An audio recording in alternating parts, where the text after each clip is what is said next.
So welcome all those watching on the recording. We're just about to fully kick off the Less Stuff, More Happiness, Sustainable Living event with Rob Greenfield.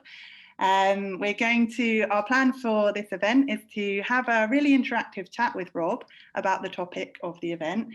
Then we're going to go into breakout rooms, and then we're going to have audience Q&A. So I'll invite you guys, if you have questions throughout the event, please do write question or Q in a capital letter just in front of your question, just because that will really help the Network of Wellbeing team pick out the questions that are being asked as they are being asked throughout the event.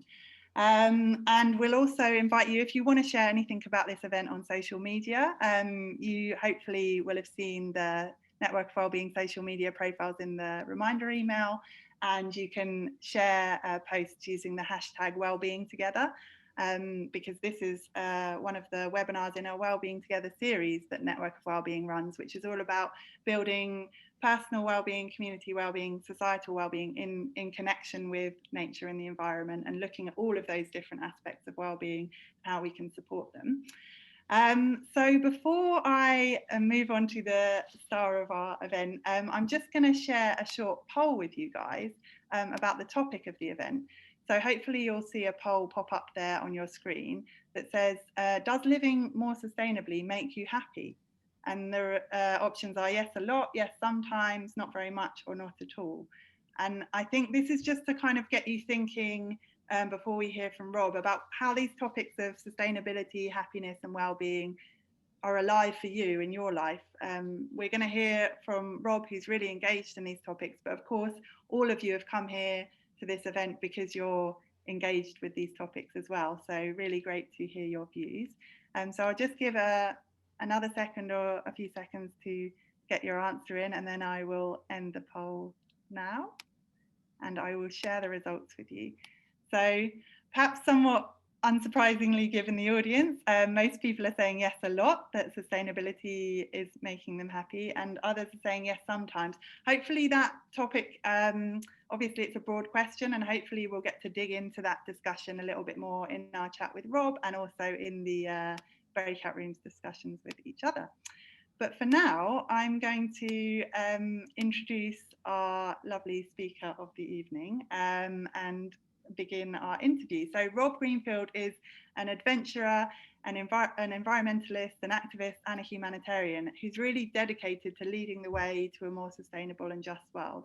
And Rob really embarks on a lot of different extreme projects to bring attention, or really innovative ways to bring attention to important global issues and inspire positive change. So his work's been covered by media worldwide with eye-catching stunts like wearing a suit of garbage for 30 days to highlight the level of unnecessary waste produced through a kind of excessively consumerist lifestyle, to living a whole year eating 100% of food he's either grown or harvested. So really he's got a lot of experience and perspective on this idea of living sustainably. And I also really wanted to mention that this Friday is actually Black Friday, which is a kind of mass consumerist event. But then on Saturday, it's Buy Nothing Day, which is an invitation to kind of take a step back from that excessive consumerism and reflect on how much we really need to buy in order to be happy and be well in our lives. So this is a real area of passion for us at the Network of Wellbeing, and that's why we were really excited to welcome Rob on at this time to share on these issues. So Rob, I've shared a lot. I'll invite you to just say a quick hello before we go into questions, if that's okay. Sure. Hey everyone, very nice to be on here with you. I'm sure that some of you here follow me and saw this on my social media, and that's why you're here. So great to see you all. And some of you, I'm sure, are followers of Network of Wellbeing and the Share Shed, and haven't seen me on social media before. And so nice to meet you as well. And thank you, Network of Wellbeing, for putting this on. We've been, I guess I saw the Share Shed back in 2017. I visited in Totnes, so it's been 3 years, and it's been just wonderful to see all the great work you're doing, and wonderful to be checking in with each other online from time to time, and to be putting on this wonderful event together. Thanks, Rob. It's so lovely to have you here. And yeah, we're really excited to hear a little bit more as part of this event about the share shed as well. So for those that have kind of heard that mentioned and aren't sure what it is, don't worry, we will be covering that in this event as well. But yeah, so great to be having this discussion with you, Rob. And we wanted to kind of kick off with quite a broad question. So this event is called Less Stuff, More Happiness. And I just wanted to open by asking, what does this mean to you, and how are you kind of embodying this understanding in your everyday life, in your work? Sure. Well, I mean, there's one idea in the mainstream narrative, and that is that more stuff is more happiness. And, I think for a lot of us, we've come to see that that's just not really true. Now, there is the reality that if we don't have our basic needs met, it can be a lot harder to be happier. If we don't have what we need in order to take care of our health and meet the needs of our family, and we're struggling to get by, that's a different scenario. But for most of us, we have our basic needs met, and we live, these modern lives that are very, focused around consumerism. And most of us now live in a situation where we have too much stuff, and we've come to realize that that often takes away from our happiness, takes away from our health, takes away from our ability to really focus on doing what we love, spending time with the people that we love. And this is something that I started to realize about 10 years ago or so. And so for me, less stuff equals more happiness is very central to my life. And that idea is that the less stuff I have, the more time I can focus on much more meaningful thing than stuff. Spending time with the people that I love, pursuing the passions that I'm, passionate about, educating myself, dedicating myself to other people. And so really, you know, what comes to mind is this cliche idea that less is more. And for me, that's the case. It's removing those extraneous things from my life that don't serve me, so that I can not have, it's not about having less. It's removing those things so that you can have more, more meaning, more purpose, more passion in life and in relationships. Yeah, thank you so much, Rob, for that answer. And that's definitely so aligned with our thinking at the Network of Wellbeing, and really what we try to promote through a lot of our work. So great to hear you sharing those ideas.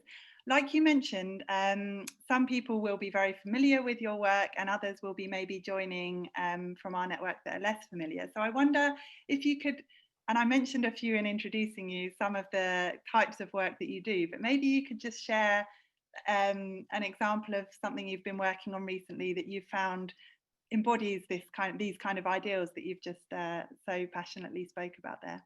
Sure. Yeah. I mean, what I'm always trying to do is try to find gateways to help people, step outside of our mainstream systems and immerse in what are considered alternative ways of life, alternative ways of thinking and being. And so, I've found some sort of common themes as to what really are the gateways to get people into these different ways of life. And one of them is waste. For many of us, looking at our overflowing garbage can, we can really see that issue and really understand that there's a whole lot of garbage out there.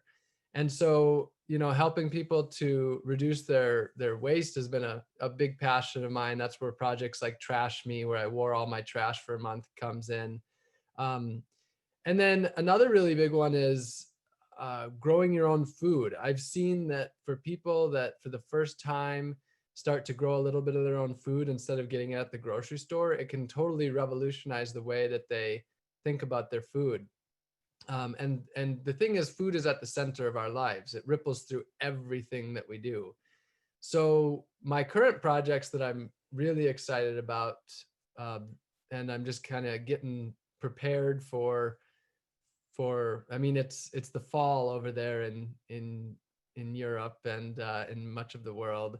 But I'm currently in Florida where I can grow food year round, and getting ready for the spring season, which planning wise is only about 4 months away. But um, what I'm doing is a few projects. One is community fruit trees, where we plant public fruit trees that are accessible for anyone to come and share the fruit from. And then free seed project. And this year we're sending out 10,000 free seed packs to help people start their own gardens and grow their own food. And then gardens for the people, which are gardens that we build for people that wouldn't otherwise be able to afford or access them, and have food grown right in their own homes. And so that's what I'm pretty immersed in right now, and will be. It's a lot of computer work at the moment, but hopefully within a few weeks I'll be immersed in the garden with people again.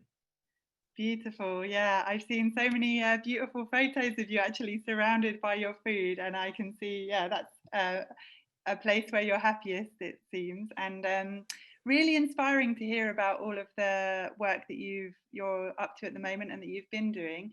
And I think, yeah, like you say, providing those gateways for people into kind of thinking through these key issues around waste, around food production. So I guess I want to just kind of ask you about your inspiration for doing this kind of work, because like many of us kind of feel encouraged to do, and like you touched on before, there's this idea actually that more stuff equals more happiness. And actually kind of reading a bit about your backstory, you yourself started off with this mindset. You, in the beginning of your working life, you were very focused on kind of financial wealth and material possessions. And I read that you even wanted to be a millionaire by the time that you were 30 previously. So just having that kind of massive shift from those ideas to the person you clearly are now, I wonder what inspired you to become the activist that you are now and make that big shift. Yeah, so a big part of it was inspiration, but also a lot of it's just acting on common sense. I realized that the way that we're living is destroying this world that we live on. And in the past, the world seemed like this infinite place, but it's actually a very small place. I mean, just last week I drove from northern Wisconsin to Florida, and just by getting in a car on the interstate, I changed through multiple climactic zones. Like, the world is that small that you can enter completely different biomes just by getting into a car. And now we can, any human being with a credit card can hop on a plane and in 48 hours fly around the entire world. So this world is a small place. And it turns out we're all global neighbors. There's 7 billion of us, and it seems like we're all very distant. But the reality is that no matter where someone else in the world is, they are our neighbor. And so for me, it's common sense. It's that we have to work in a way with this earth, with our fellow humanity, if we want to be able to continue simply existing. And also not just simply existing, but a beautiful existence. It's quite possible that we could keep going and keep destroying and keep making these like little bubbles where we can protect ourselves from the world around us. But that's not really the world I want to live in. We have this amazing world that we can be a part of, and I'd love to see that keep going. So for me, that's kind of just an element of common sense, but also just a passion for people. I believe in quality of life. If we can uplift each other, we should uplift each other. And there's a scarcity mindset where it's like, I need a lot so that I can have enough, have what I need, and that means taking from others. But I believe that the earth has enough. One thing that Gandhi said is the earth has enough for every human's need, but not every human's greed. And I believe that. I think that if we work together with the earth, with humanity, and with the other species, that we can live meaningful, great lives. And, that's the idea. And inspiration, also so much inspiration just come from tons of people who've had these ideas long before me.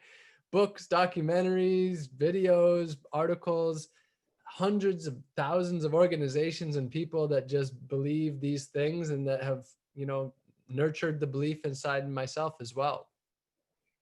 Yeah, brilliant. Thank you, Rob. I love the way that you frame it as common sense, actually, that kind of shift in yourself. And I think I particularly love it because it's the opposite is often presented as common sense, like the kind of economic bottom line is just, you know, seen as like the realism. But actually, like you say, when you tune into like the earth as a living system, then it's much more common sense to live in a way that's kind of in alignment with that. So I think what's quite special about your work is that you've received quite a lot of media attention, which has helped to attract kind of different types of audiences into your work and into these kind of messages and gateways, as you termed it earlier.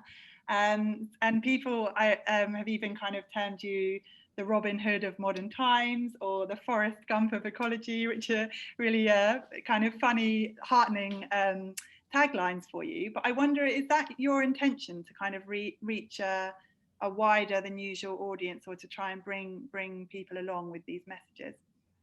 Yeah, I mean, so the thing about the way the world is today is that it's very easy to get caught up in the sort of mainstream consumeristic way of being, and I just want to, through my work and through amplifying work of people in this similar field, I want to give people an opportunity to get outside of that. For many, I mean, for many people, I see over and over that they live in a community and they don't know anybody else who's trying to grow their own food, or create less garbage, or live more sustainably.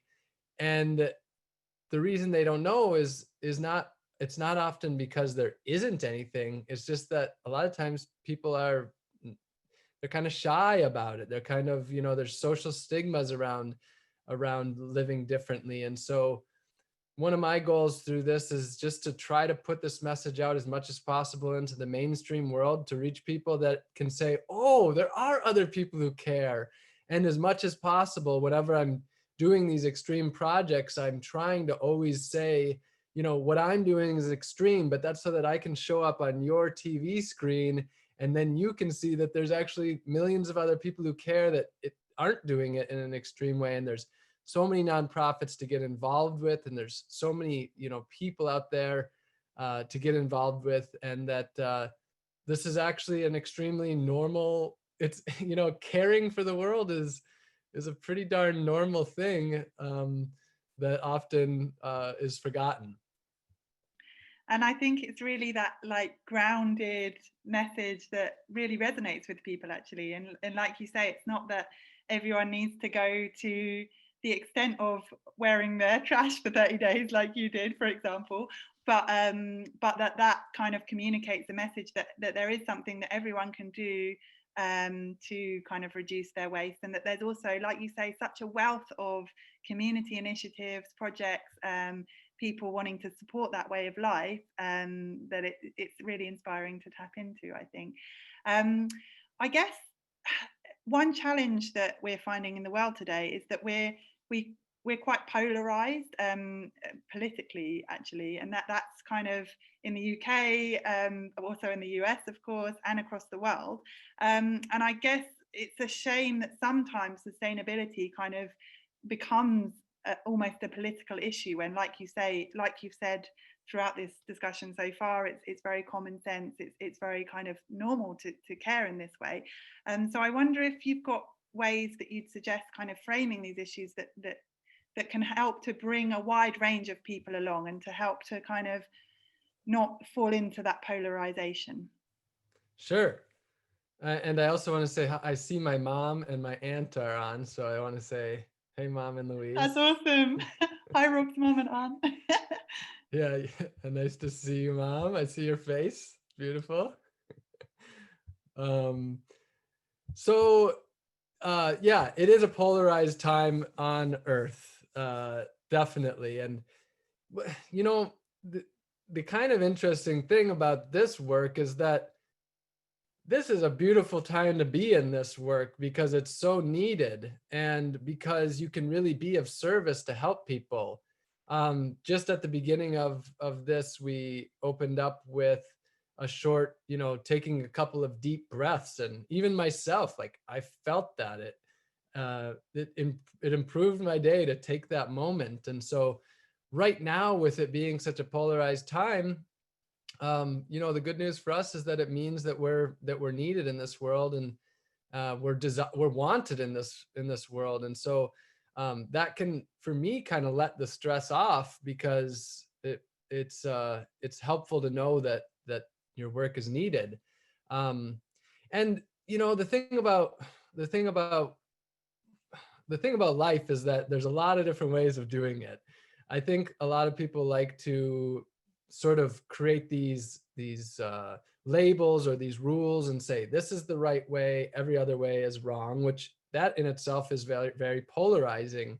There's actually quite a bit of polarization even within our movement, whether it's like vegan or eating meat, or 100% zero waste or not, or uh, you know there's a lot of polarization within it. So for me, I think some of the keys to not being polarized are stepping outside of labels. Another would be critical thinking. So, and which goes in line with stepping outside of labels. It's not about following anything one exact way.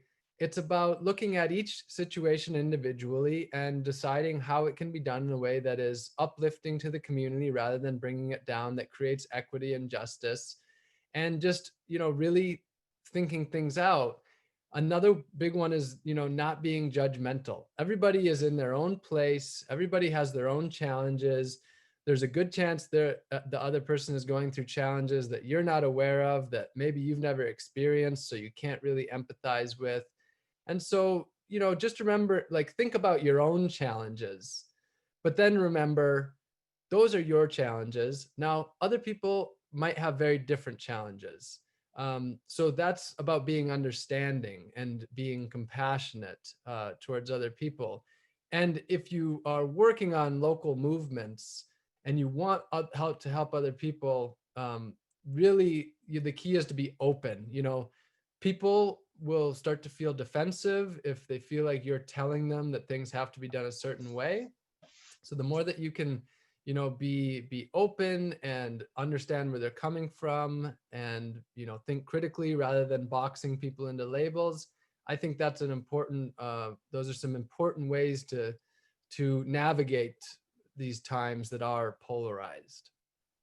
Yeah, that's so helpful and such kind of grounded, practical advice, and really, in a sense, taps into things that are also really good for our well-being. This like moving beyond judgment, remaining open to people.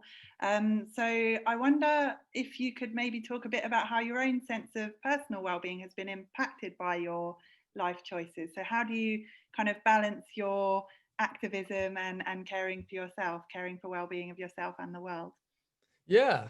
And I want to say it's just so nice to see all these faces here. It's Yeah. pretty cool. I forgot that I'd be able to see a whole bunch of you. For the first 5 minutes, I was just looking at me and Flo, and now nice to see all your face. I see Sari, Sairi. I'm not sure. Sari, nice to see you. Two Yeah, hands. and that's just on a very practical point. If you want to you can change the view. So in the top right corner of Zoom, you can either choose gallery or speaker view. So you can either choose to see everyone, or just the person speaking. So yeah, Yeah, that is a really lovely way, and so lovely that you recognise people, Rob, as well, and that your mum and your auntie are here as well. Really it is. special. I see Sue Gonzalez has had a big smile. Nice to see you on here. I saw, oh, Judy looks like she's in a beautiful spot. And then I saw one person oh, Jenny Jones is in like the Caribbean or something over there. Yeah, she's got Jenny joins our webinars regularly, and she's got I think you've got a Zoom background, right, Oh, it's Jenny? a Zoom background. Yeah. Okay. But I love Okay. that So, you're actually, in a way, Rob, answering my question, because connecting with people, of course, is a yeah. part of maintaining your sense of well-being. So thank you for bringing in the people that are here, because of course having that, knowing that we're not just chatting the two of us, and I've got a few more questions, but we will come, bring in questions from everyone here and bring you guys in more, because I think that's so important, isn't it? Like having that sense of not being alone. But yeah, I'll hand over to you to answer first. Yeah, so to answer that question, it's all about holisticness. You know, people hear often the word holistic with like medicine or healthcare, but I look at holistic as an entire way of being. It's about looking at everything in a holistic manner, which means looking at the whole. So it's about designing life in a way that is not isolating one thing here and one thing here and trying to separate.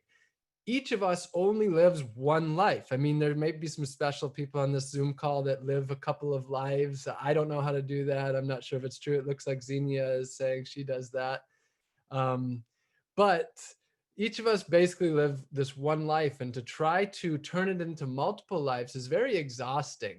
And so one of the big things for me, a couple things to that: truth.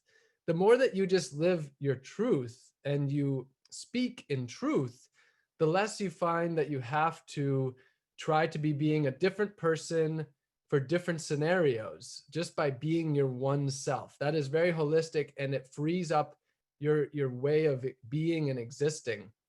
Um, which for me, a big change in my life in doing that was not worrying so much what people think about me, and instead just trying to do my best to improve the world and live a dignified life at the same time. So I kind of, I deal with stress and anxiety. I actually have a fair bit of anxiety. But what I found is that by really embracing this holistic way of just existing, it kind of gives me generally a sense of completeness, a sense of just being in place, and you could say wholeness. And I think that's something that we can, generally all benefit from. And it falls perfectly in alignment with trying to live a more sustainable, ethical, just life, and trying to live a good life at the same time. Yeah, thanks so much, Rob. And thank you for immediately embodying your message about truth there by sharing about having, experiencing anxiety yourself, because I think often people perceive people in more public positions as, oh, they must be completely confident and never worry and never have hard times. And actually, I think, one thing we learn through like looking more closely at mental health is that we all have mental health. We all have good and challenging times. And I think the more open discussions about mental health in recent years have been so valuable, and just people being able to have the space to acknowledge that and be truthful about that aspect is really supportive of people's well-being generally, of a less kind of judgmental society. So thank you. So just a few more questions before we move on to hearing a bit about the shared and audience questions, etc. We, of course, are living in a time where most of our lives, all of our lives likely have been impacted by COVID, the coronavirus. And so we just wanted to ask about how that's kind of impacted you and your work, and also whether you think it could potentially instigate more people to reflect on their lives, more people to live in a more sustainable way.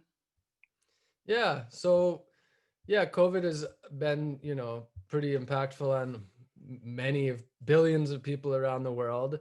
I would say for myself, it's definitely greatly impacted my life, because I was supposed to be on a world speaking tour this whole year, and I had a whole plan, and that crumbled away. But as for billions of other people, their plans crumbled away. So I don't even, I don't even think too much about it. Coronavirus is pretty difficult for me because I live such a communal life. I don't have a home to myself. I don't drive a car.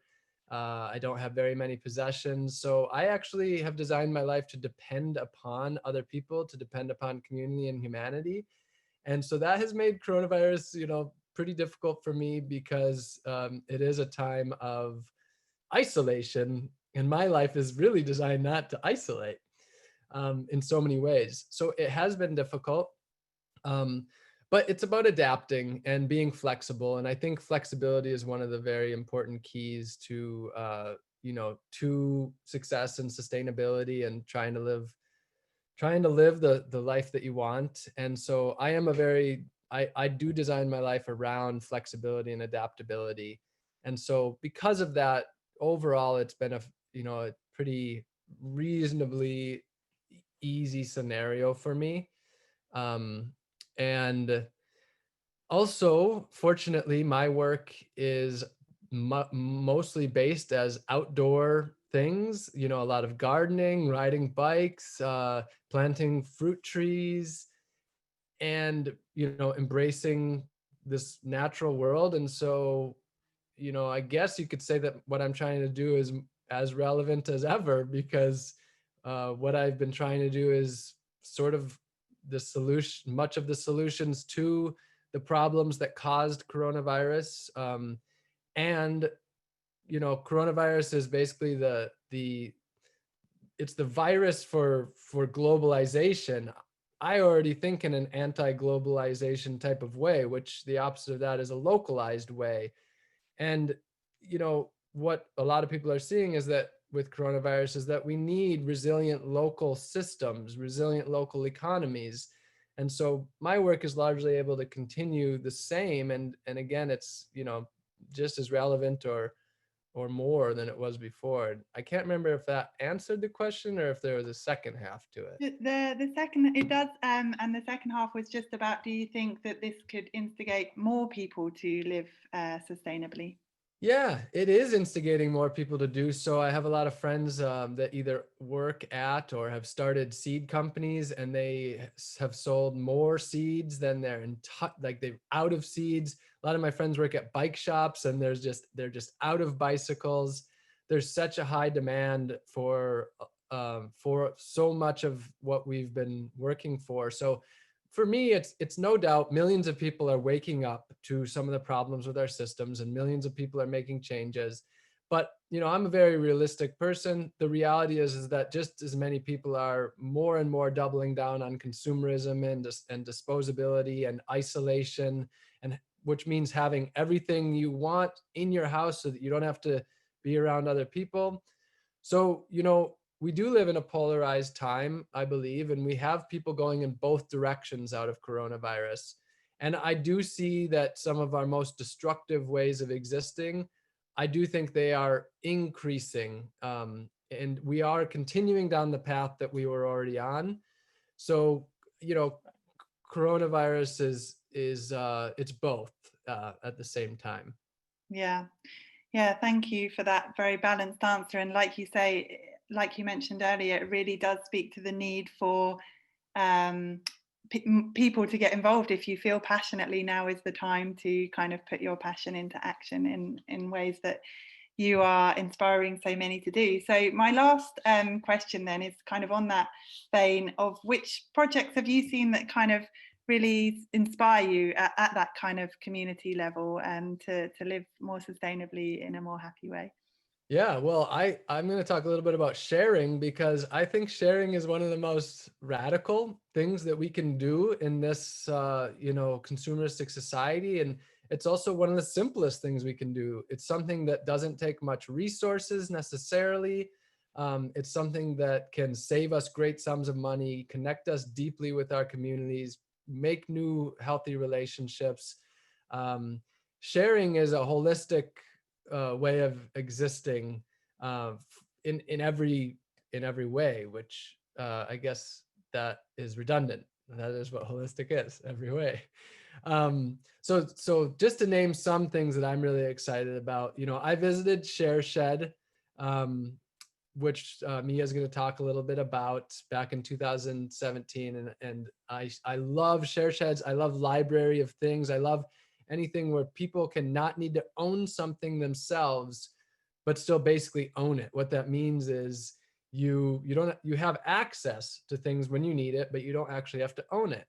So other things, like I really love repair cafes, where you can bring your things in to get them repaired, or repair fairs, which is, a say once a month or once a year event where a bunch of people come together at once to repair things.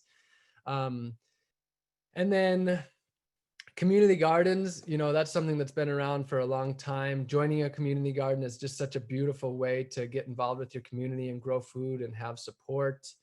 bike share programs and car share programs. When I first got rid of my car, I used a car share program in San Diego that allowed me to still be able to drive a car when needed.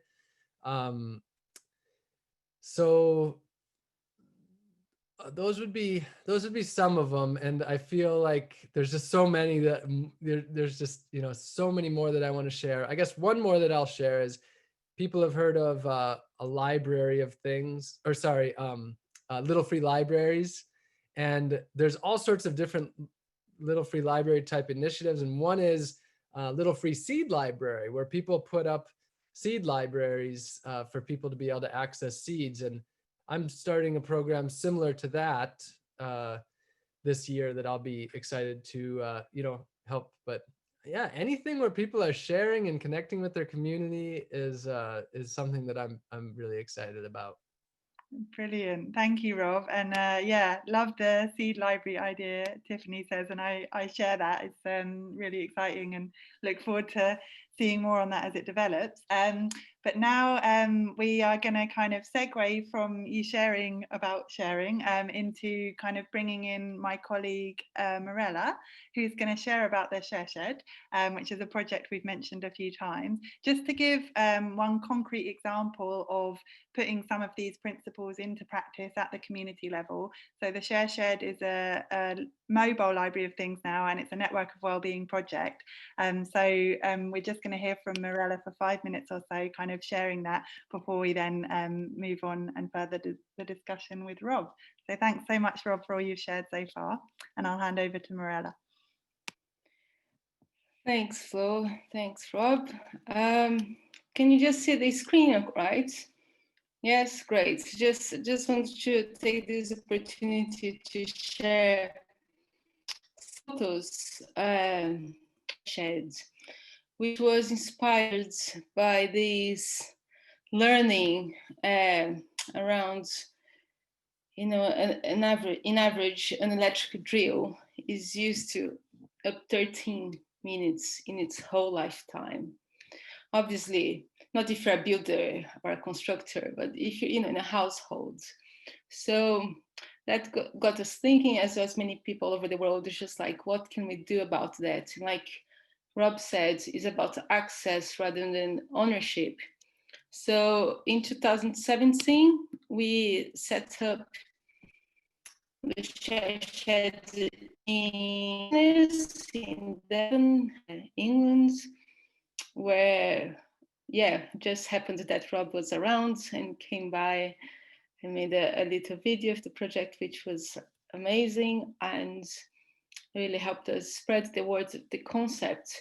And, you know, we have things ranging from tools, gardening equipments, all the camping gear you might want for a trip, an adventure, party materials. So things that, you know, you might need just every now and then. And the idea is simply, again, simple and powerful. You know, why by when you can roll? And that's how we, you know, we and many other initiatives have started all over the world, and really aims to support this more collaborative way of being and a more sustainable way of being. It helps people to save money, physical space, you know, rather than, you know, carpet cleaner is quite a big item. It's, for us in the UK, is the most popular item, for instance. It's expensive, and yet it might be something that's used once a year. And obviously resources, all the things, you know, around the manufacturing the products, transporting it.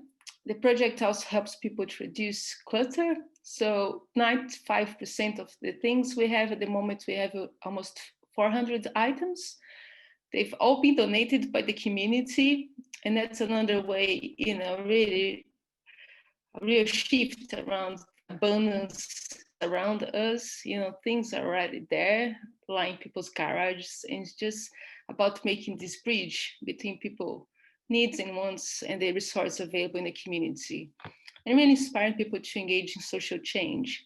Whilst we obviously want people coming to us and using our services, we more than that want people to rethink consumerism and share between, their neighbors, between them, among their family members, and so on. So it's just about really reviewing, how things are done and repairing and making all that.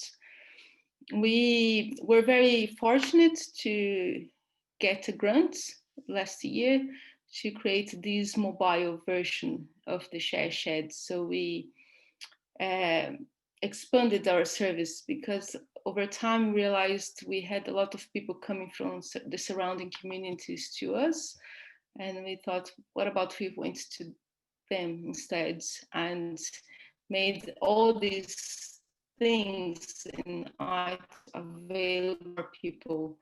So that's how we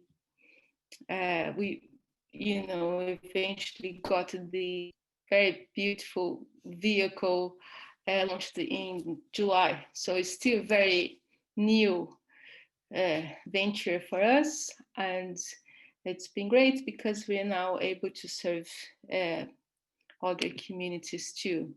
Just to give you an illustration of how it's like in the van, as you can see, we have, for instance, reusable party kits. So, still nowadays there's a lot of parties that use a lot of disposable things, understandably, because it's practical. And just an example of if we have a box, there are 60 cups, plates, cutlery, and all that. So it's simple, very practical too, and it reduces a lot of waste. And yeah, feel free for those here who are interested in knowing more about the share sheds, we see that as part of our mission to inspire and support other projects all over the world. And personally, I just want to have how much gratitude I feel, and with the Share Shed network of Wellbeing feel for Rob. I know the support he's giving us since the very beginning, since day one, literally, when we opened our doors. Thanks, everyone. Thank you so much, Marilla. And yeah, definitely shared huge gratitude for Rob for all he does to inspire our work. And yeah, really brilliant to hear more about the Share Shed as one example of putting those ideas into practice. And I know that people have been putting questions in the chat box throughout our discussion, and my colleagues Tracy and Roger have been organising them. So I'm just going to share some of the questions that have been asked around particular topics, and you can share your views, Rob, if that's okay. And also for the audience and everyone watching, do feel free to post more questions, and just to say we'll get through as many of them as we can. We've got about another 20 minutes together, so we're going to have about 15 minutes of Q&A and then just draw the event to a close. So we'll try and get through as many of your questions as we can in this time. So first of all, Rob, on your kind of lifestyle and choices and embodying sustainability, Natalie asked, in reducing the amount of that you own, is there anything that you really kind of regret getting rid of? And linked questions to that came from Sue, who asked about how you cope getting rid of things like bank cards, and is there any sense of kind of struggle around that kind of minimalizing of your possessions? Yeah, well, there's definitely a struggle around it. As far as like getting rid of anything and then like regretting it, no, because everything exists. So if you get rid of something and you decide that, for most things, unless it's something that's very sentimental, if you get rid of something, you can always get a new one. And by new, I mean buy a used one, or a new one if you need to. And so, no, there's definitely been times where I've gotten rid of things and then I was like, well, actually that was a tool that I need. And so I, got another one. And I do go through a difficult balance of, it's not like I've arrived, this year I got my life down to just 44 possessions, which is the least that I've ever owned, all fit into, just a day pack. But I wasn't able to maintain that. I still have that same day pack a year later, but maybe now there's 60 or 70 possessions in them, and that includes, like, now I have a box of incense or a stick of Palo Santo and a lighter. There's 3 items already. So it's constantly changing with it when it comes to downsizing. So, you know, they're not, you never arrive. Like, you know, it's always changing, and that's kind of frustrating for me. Like, I'd like to just, like, this shirt is a shirt that I got a couple months ago because I lost 2 of my other shirts. So I needed to get another one. So, and then, you know, I guess one of the things that I do find, though, is I do have this balance between simple living, you know, minimalism, and then having what I need in order to accomplish tasks. Like, for example, I bought this little speaker here that I'm speaking into because I don't want to have this thing, but because I'm doing online things and because I want people to be able to hear me really well, I now own this item as well. And so, you know, I struggle with I like the idea of getting down to owning absolutely nothing whatsoever and just existing naked for a period of time. But then I'm also, like, always working with owning what I need in order to be able to be most at service. So, like, for example, I'd like to maybe, if I'm traveling long distances, have a battery for uh, a car charger so I can plug in my computer so that I can still be doing work on the road. So, you know, it's a balance. I actually, there's a question. I didn't really look through the questions much, but I happened to see one that I would like to answer. Great. Yeah, go for it. So this is from Lisa Mazzochi. She said, do you think that coming from a position of privilege, like being wealthy, well-educated, and so on, makes it easy for people to choose a better lifestyle, more oriented to sustainability and well-being? Do you think this choice is accessible to everyone? So I do thank you for asking that question, Lisa. I think it's a really important question, and something that maybe I was a little oblivious to, you know, 5 years ago, or I was oblivious to 5 years ago. And many people in the sustainability movement, you know, are, because the sustainability movement is, you know, it is largely dominated by people who have the money and the time to be able to be really focused on sustainability. Well, what I want to say is that it's very diverse. So if you look around, you know, you see the mainstream narrative, and that mainstream narrative is often one of great privilege. It's people who have the resources, the privilege, the time to be able to focus on these sorts of things. But if you step outside of the mainstream narrative, then you also see that, of course, that this is a way of life for many millions of people that are doing similar things, but not in the mainstream environmental narrative, who don't have money, who grow their own food because it's their way of having food, who don't have much because they can't afford much. And for some of them, it's by choice. Others, it's by necessity. For some, they realize the environmental benefits and the social benefits, and others, they don't. So, you know, my answer is that it's a really diverse set of people, and it is hard to give one answer to that. But within this environmental movement, I do think it's extremely important for people to acknowledge, you know, their education, their financial access, their privilege in order to be living this way. And one reason that's really important is to make sure that we're speaking in a way that is accessible. We're designing things that are accessible. I realized that a lot of the work that I was doing was really more beneficial for the people who already had ultimately enough, and less for the people who didn't have access. And so, you know, over the last few years, I'm really working to understand that and do better.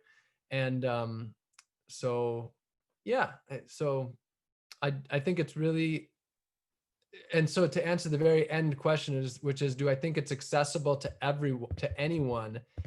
I would say no. I think any environmentalist who says it's so easy that everyone can do it is not really paying attention to who everyone is, and is maybe looking a bit at their bubble. So that's one reason why it's so important to be not judgmental, and and be critically thinking, and to be looking outside of your position, because when you do, you start to see that, okay, yeah, we have to make things more accessible, and do things in a diverse way that's more accessible to to everyone, or Yeah, to as many people as possible. yeah, thanks, Rob, and thank you for picking out that question, because it's such an important one. And I think a kind of linked question to this area, in a way, comes about between the relationship between the individual and the structural change that we need in society. And I think that when you're talking about individual change, yes, there is a, like you've highlighted there can be issues of privilege in terms of having the ability to engage with issues, although like you say, also it's important to make these issues as wide and as diverse and accessible as possible. But also there's an issue maybe around kind of structures that need to kind of shift in order to make society and our collective lives more sustainable. So we've had a few questions. Actually, it came up in the breakout room discussions, where Paul was asking a bit around this, and also someone in the chat box, Chris, has said, I'm really inspired by your work. How do you see your work pushing the boundaries of individual consumer models, and advocating for kind of more structural change? So I guess if we can create a level of more collective and structural change, then there's less pressure on each kind of individual, potentially. But I wonder what your thoughts are around that kind of individual and structural changes needed. Yeah. So, well, I want to say, I wish that we could answer every single question that's asked. I would love to. I have a hard time leaving any question unanswered, but we of course have to do that. So thank you everyone for asking so many questions. So as far as the structural, the reality is that we have a great need for change at a very structural level with our political situation, our government, and then also corporations, which so heavily affect pretty much all of us, or all of us humans.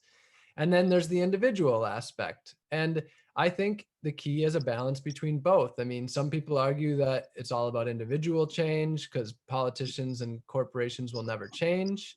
And other people argue that it has to be, corporations and politicians and government, otherwise it won't be enough. So you have the argument that it's top down or it's bottom up. And of course, my answer is it's both. We need top down and we need bottom up. If we don't have both, we won't be successful.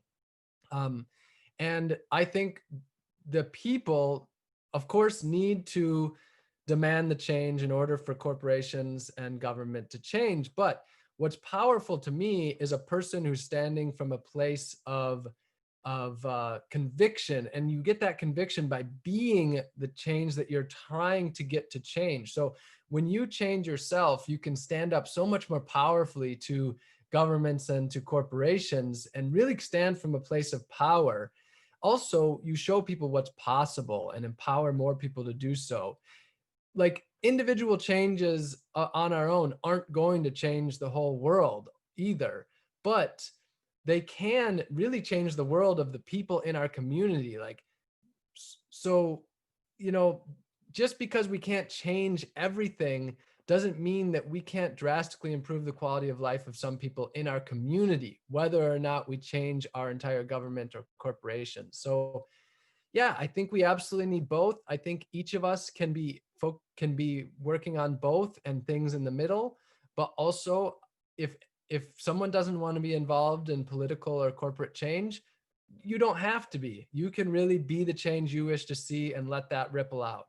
And so there's many ways of going about it. No way is the right way or wrong way. But if we are talking about changing the entire world, we're talking about taking down corrupt, broken, and corporate and political systems, then we need both to happen if we're ever going to be successful. Yeah, thank you so much, Rob. That's a really inclusive answer, speaking to, that both are needed and people act from where they're at as well. And kind of linking as well to this idea of sharing this message and really kind of bringing it out into the wider world. Sue has asked, what do you think would be a strategy to teach and change the mindsets around consumerism? And very kind of topical at this time of year, and in a way linked to that question, is Libby, who's asked, do all of your family respect your desire not to have stuff, and how do you kind of communicate that desire not to have stuff to people, especially around this time of year, around with Christmas coming up and that kind of thing? So Yeah. that's a few questions around that area. Okay, I'll answer the second one first, and that is that as I said before, I saw both my mom and my aunt were on here, so they both it's, I have family. It's really wonderful that is both supportive and also learning. And my mom taught me a lot about environment, and my aunt taught me a lot about just humanity and seeing more of the world and gaining a bigger perspective. Um, but of course, I have family who's not, not into so much into environmental stuff, and it's definitely not a focus. And for me, I let go of trying to change any one person. Like, whether whether one person wants to change is not really important to me. And the reason why is that there's millions of people who want to change. So why would I want to put my focus and my energy into trying to change someone who doesn't want to, when I can put it into people who are just yearning for change and who want to hear what I have to say and are looking for another way? And so I kind of look at it as a matter of energy. If one person would take basically, if one person really doesn't want to do something, you can pump so much energy into them. But people who want to change, you can put the same amount of energy into 10 people and make that change as it would take to change that one person. So I think that's partially about releasing stubbornness. I will also acknowledge, though, that that's easier for me because I am a traveler. I'm a person that's around different people all the time. I'm not stuck around a particular family member or person in work or school that could constantly bother me. So and like create that desire to change them in particular. So that is easier for me. But yeah, so but again, like being accepting and then maybe letting go and focusing on things that are a better usage of energy is just a couple of thoughts on that. And then the first part of the question was Around kind of teaching. So what do you think could be a strategy to teach and change this kind of mindset of consumerism? And I guess that's a lot of the topics we've touched on throughout this discussion, but have you seen have you seen that mindset change, and what helps?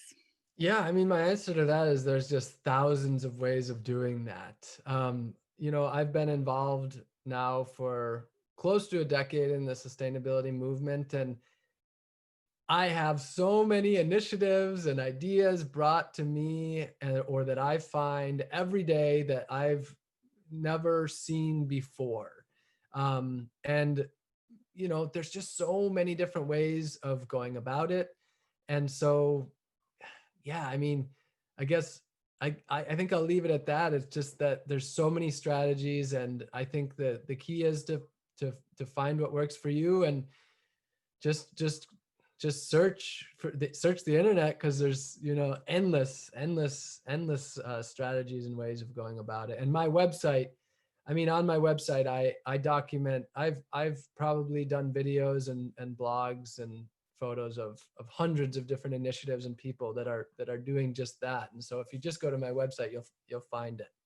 Brilliant. Thank you, Rob. And we'll include your website link in our follow-up email to this event. So we're drawing towards the end of our time together. It's been such a far-reaching and beautiful discussion with you. And thank you so much, everyone, for joining and for sharing your comments and being so passionate about asking your questions. And so sorry, like Rob says, it always feels like we want to get through every single question that's been asked, but unfortunately, given time, we can't. And I want to give a few minutes now just for Rob to share if any questions have really stuck out for you, but also if you just got any kind of closing remarks about what we've discussed today that you want people to kind of take away with them. Yeah, I mean, there's just yeah, obviously, I feel like I could just stay on here and talk for hours and hours with all of you. It's been a really bright part of my day. You know, sometimes I'm kind of dreading appointments on the computer, and this was just a absolutely beautiful part of my day to be here with all of you. Um, and you know, yeah, I feel like there's so many things I could say, but I'll leave it with something that I've said many times, and that is that we do live in a time where it's very easy to be overwhelmed and to feel disempowered by the political situation and just the extreme amount of destruction that's going on. And it's so easy for people to just kind of get lost in it all and say, you know, is it even worth trying, and can you really make a difference? And I would just really recommend coming back to remembering humanity and remembering that our lives matter to people around us, and the way that we act and the things that we do change people's lives. Sometimes just a very minute amount, but sometimes the whole course of their life. And I just would say, like, it is important to pay attention to the big picture of what's going on there. It is important to to be educated on that, but don't get too caught up in it. Like, once you know that we are in serious trouble, spending every day looking at what kind of serious trouble we're in isn't generally going to help you that much more. So try to get out of that constant desire to look at all the problems, and instead have that base, knowing we have them, and focus on how you can be the solution, how you can uplift other people, and how you can improve the world around you. And remember that it is not your responsibility to solve the world's problems. You know, we are all born free human beings. None of us even have to help other people. Like, we have the right to just live good lives, in my opinion. But, you know, most of us live pretty privileged lives that are on this call. And we have the ability to use our privilege and our resources to spread that and help other people and help the ecosystems that we depend upon, and the other species on this earth. And we can choose to do that. We can choose to do it in a way that actually uplifts ourselves as well, though, and improves our own quality of life. So, you know, again, I would just say, like, focus on what you can do. Don't feel like you have to solve all of the world's problems. Maybe for some of us, let go of the delusion of grandeur that you're going to solve all the world's problems. You're probably not. Gandhi was a pretty successful dude, and he did not solve the world's problems. Neither did Martin Luther King or Nelson Mandela or many of the other amazing people in the world. So focus on what you can do. Start small. You know, if you want to feed 1 million people, you got to start with feeding your first person. If you want to plant 1 million trees, you got to start with that first tree. So start where you are, and don't get overwhelmed, and do it every bit at a time, and just keep on building it up. Big things take a very long time. Yeah, I really love you all very much, and I'm sure this isn't the last time we'll be seeing each other, whether it's online, or I'm sure some of us will be having a real hug in real life somewhere in the world one of these days as well.